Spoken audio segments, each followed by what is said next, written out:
Ay, Gibson. napapicture. Ay, fans. Gibson, ilang taon ka na? 6 years old ang bata-bata. Tapos, saxophone ang napili niyang instrument. Mahirap yun, di ba? Ilang taon ka na nag-start ka ng tumulog ng saxophone? 5 years old po ako. 1 year ago. Po. 1 year ago. Bibigyan po. Yes. Ano mabigat to? Mabigat at. Ayan.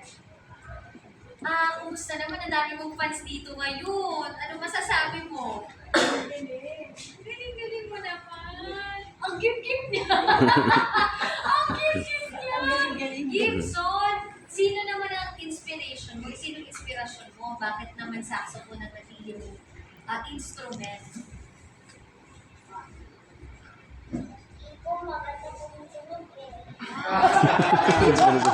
Namandang block na. Oo nga naman. Alam niyo, hindi common yung saxophone na, lalo na pag ganito kaliit mo. Hindi ganito ka bata, di ba?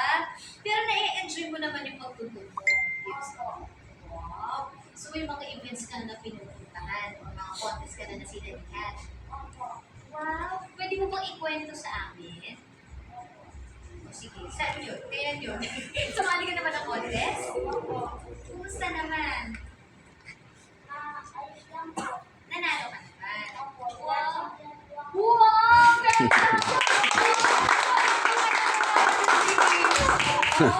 Ay, so meron ka bang message o support sa parents mo na nandito ngayon? Okay. Na po kay Lord. Aking mga magulang. Sa iyong parents at sa mga fans, syempre, ni Gibson. Huwag ka lang pakadulit na Gibson. Naku, for sure, marami pa ang gustong makapakinig sa iyong talento na yan. At syempre, mapanood ka ulit. Maraming salamat sa pag-share ng talent mo, Gibson. Ayun, thank you so much. Napakahusay ng bata nito. For sure, malayo ang kanyang mararating. O mga ka-RSP, susunod na po ang NAPSI Aksyon Laban sa Kahirapan. Dito lang sa morning show ng Bayan sa PTV. Ito ang Rise and Shine, Pilipinas!